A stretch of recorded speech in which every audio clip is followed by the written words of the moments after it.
Avui tenim al programa a tot un referent del periodisme i la comunicació a Catalunya. Ha retransmès els partits del Barça al costat del mestre Puyal. Ha dirigit el programa El Matí de Catalunya Ràdio durant 14 anys. Ha estat corresponsal de TV3 a Washington. És cofundador del diari Ara. I ara es presenta a les seleccions del Barça com a número 2 per la llista de Víctor Font. Benvinguts a la fàbrica. Avui, Antoni Bassas.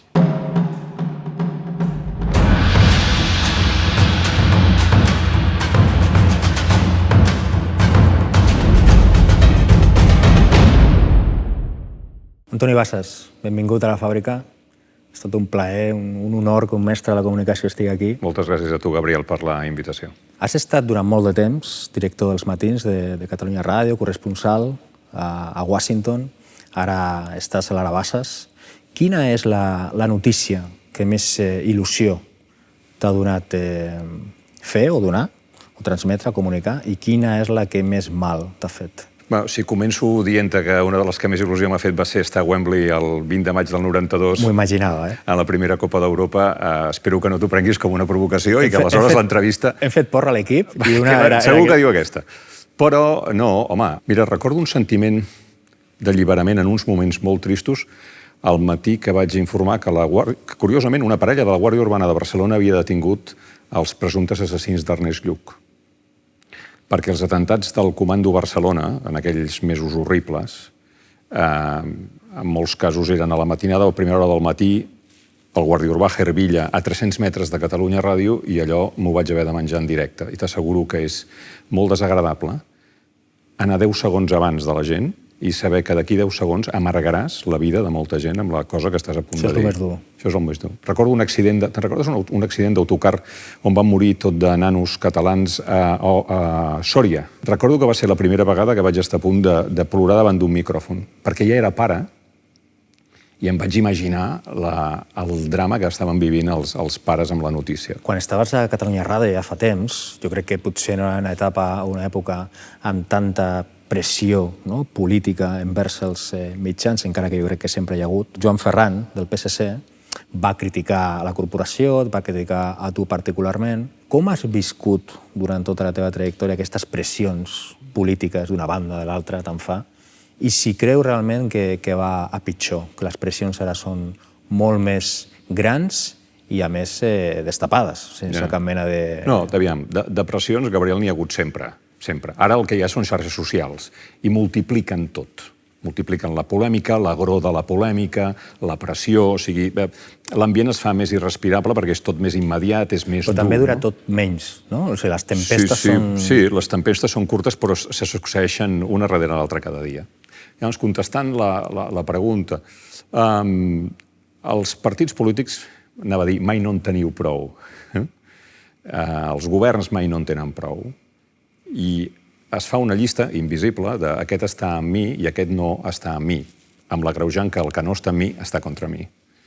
Això els periodistes ho sabem i mirem, sobretot quan treballem en un mitjà públic, d'aconseguir que el camp en el que treballem, el camp de la llibertat d'expressió, sigui, com a mínim, igual de gran cada dia, que no perdem terreny. I, per tant, la primera feina és apartar tantes pressions com sigui possible. Va molt bé tenir un director que te l'espari, també, però si no, si t'arriben, saber-les negociar, saber-les governar. Entendre també que tenir pressions forma part, està dintre del teu sou, és normal. Aquí pressiona tothom, el govern, l'oposició, els sindicats, la patronal, l'església, les associacions de veïns, forma part de la feina, això cap problema. I després és com tota la vida, depèn de com t'ho diguin. Esclar, si et diuen ayatolà o et tracten de crosta amb una clara voluntat de menystenir-te, doncs no t'ho prens bé, no? Has rebut trucades? Sí, tothom rep trucades, sí. Això m'ha agradat, això no m'ha agradat. I quines fan més mal? Les que tenen raó. Quan tu reps determinats atacs, a vegades penses és que ahir no tenies el cap prou clar, o no vas saber dir el que havies de dir, no? O és veritat que aquí segurament, encara que de manera inconscient, vas voler compensar. Aquests són els atacs que fan més mal, el que no tens més remei que dir, doncs té raó. Els altres, diguéssim que el mal és inversament proporcional a l'edat. Com més gran, menys mal, perquè ja poses pell morta. Creus que hi ha programes que passen línies vermelles, editorials que hem sentit que s'han fet virals de l'Anna Rosa Quintana. Algun tractament, principalment envers Catalunya, d'Al Rojo Vivo, de Ferreras. Creus que cada vegada es traspassen més línies vermelles i que la informació acaba sent un espectacle? Si tots els mitjans fossin neutrals, doncs probablement amb una sola tele, una sola ràdio i un sol diari en tindríem prou. Per què hi ha més d'un mitjà? Bueno, hi ha més d'un mitjà perquè vivim en democràcia. O sigui, tu saps que vius en democràcia quan vas al quiosc i tens diaris que cobreixen gairebé tot l'espectre ideològic. Això, d'entrada i de sortida, és un benefici per la societat. És a dir, hi ha maneres diferents de veure les coses. Se'n diu, en el terreny dels periodistes, se'n diu línia editorial.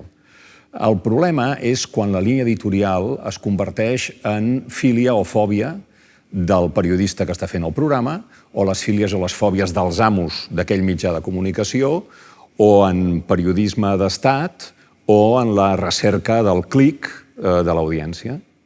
I si barreges totes aquestes coses, doncs aleshores et trobes amb algunes coses que ja fa molts anys que se senten sobre Catalunya, però no d'ara amb el procés.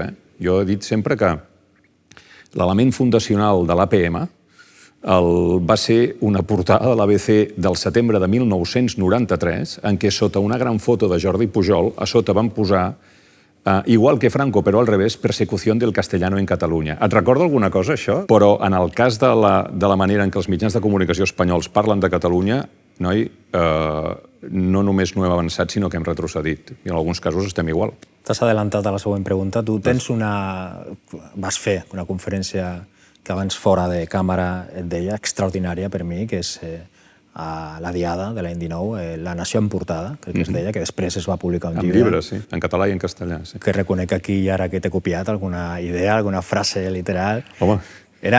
Va ser molt didàctica i un exercici d'empatia brutal, perquè va ser a Madrid i és molt complicat, en aquest, de vegades, abisme mediàtic que hi ha entre un país i l'altre. Quina creus que és la responsabilitat de tot l'espai mediàtic de lo que se'n diu caverna, que sempre ha existit, en la situació, en l'abisme aquest que hi ha ara mateix entre Madrid i Catalunya? Em preocupa moltíssim, perquè ja fa més de 40 anys que tenim espanyols educats sota la democràcia, diguéssim, i observo que continuen sent pujats amb els mateixos prejudicis, o a vegades les mateixes mentides, que els seus pares o els seus avis. És un fracàs com a societat enorme.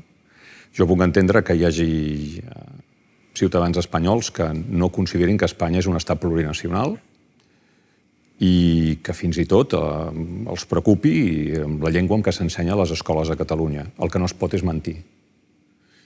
I hem assistit a la mentida sistemàtica. I haig de dir-ho, aquí hi ha responsabilitats de la caverna, però en general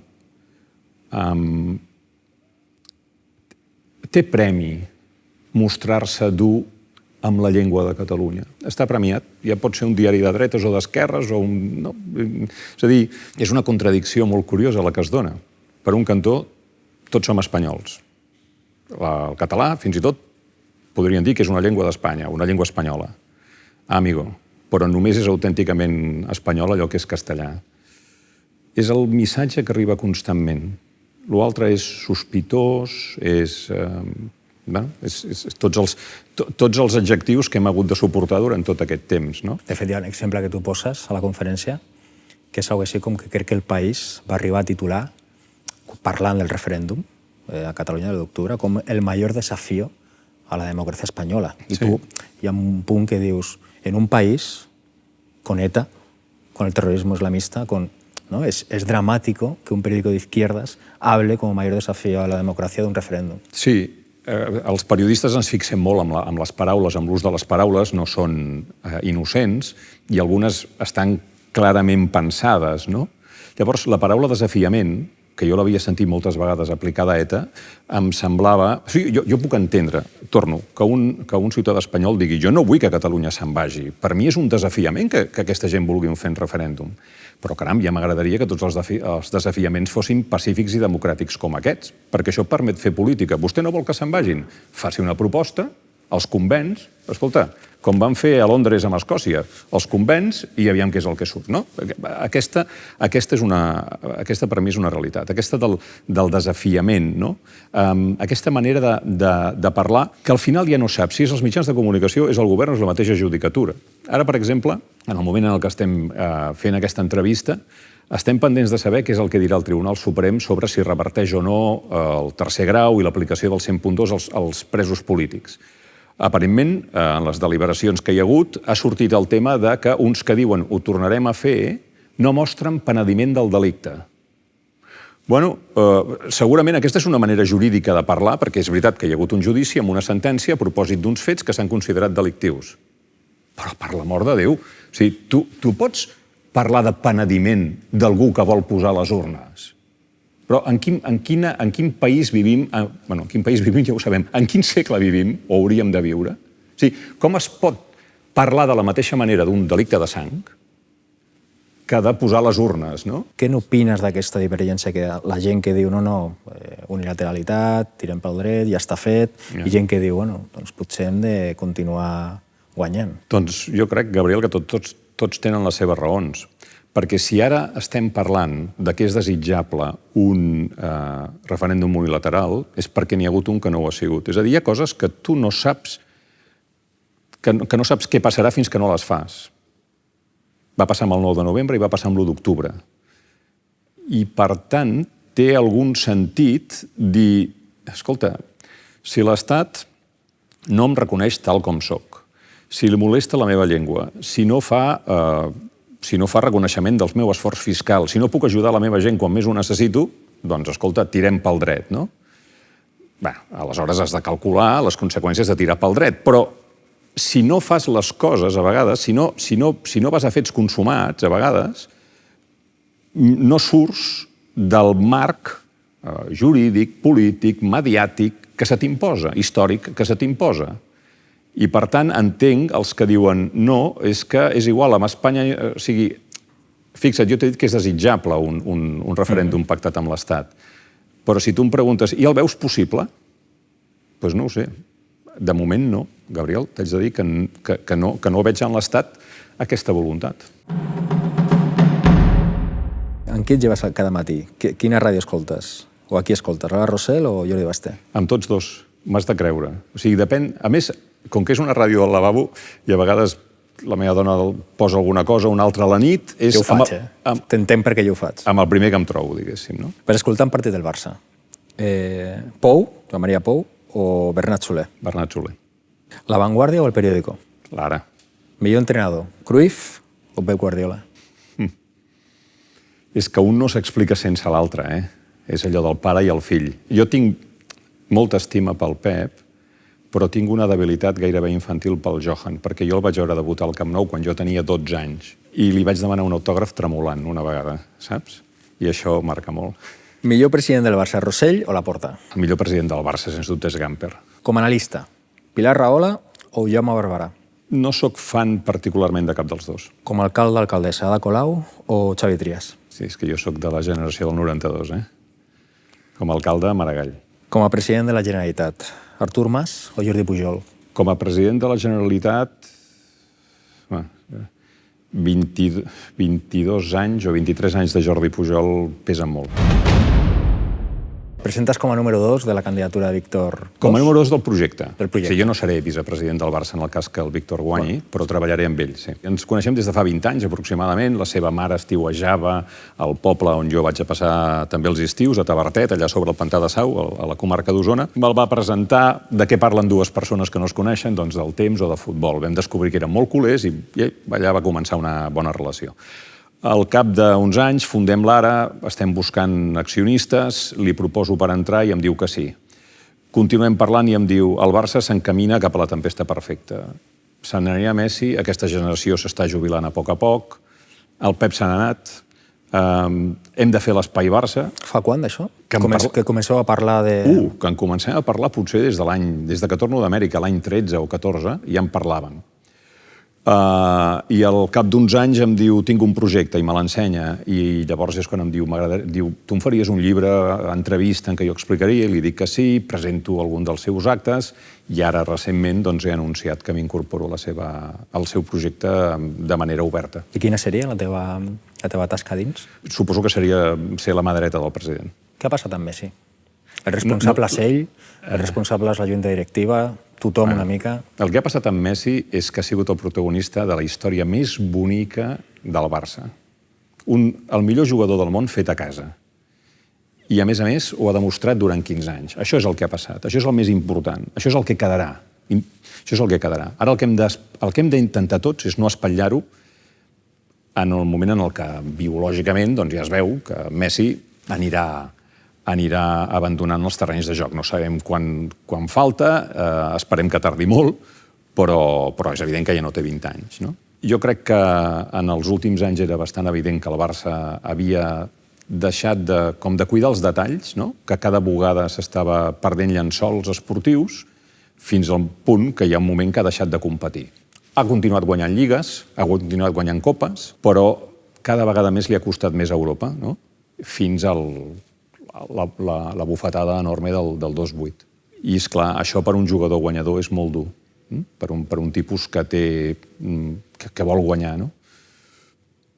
El que ha passat és segurament el resultat del fet que durant els últims anys era l'equip el que portava el pes del club.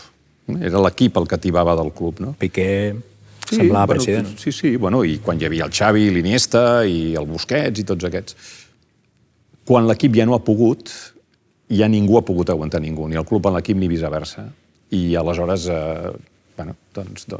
hi ha qui pensa, i ara què faré, que és el cas de Messi.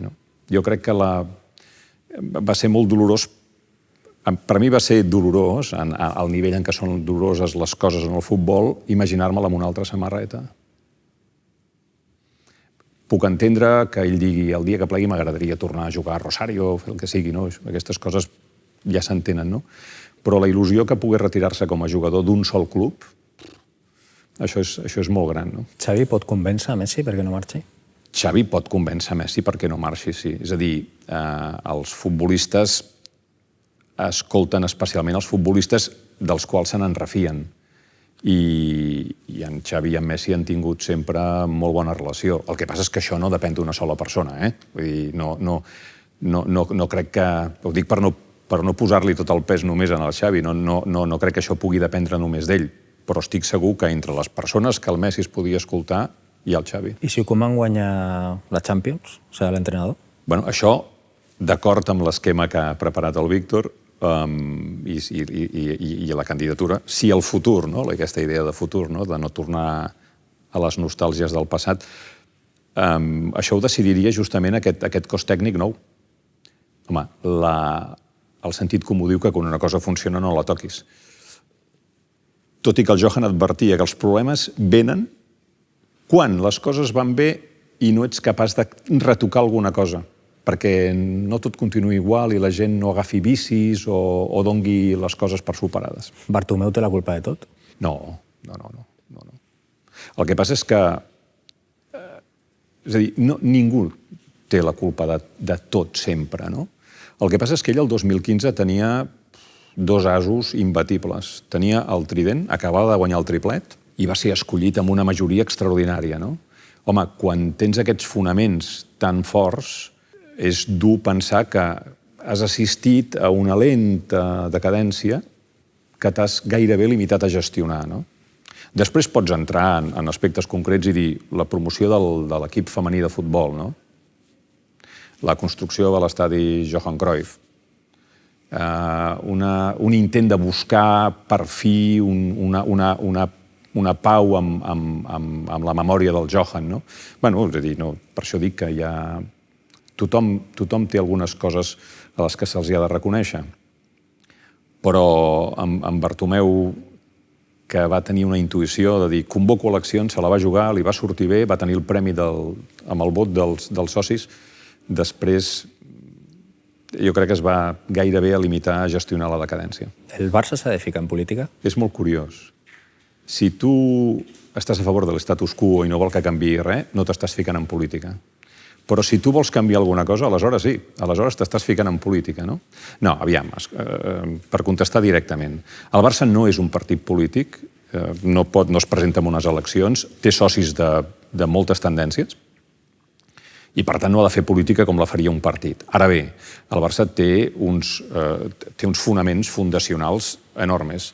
O sigui, i ara espero no trepitjar cap vora viu, però quan Gambert funda el club, li posa el nom de la ciutat.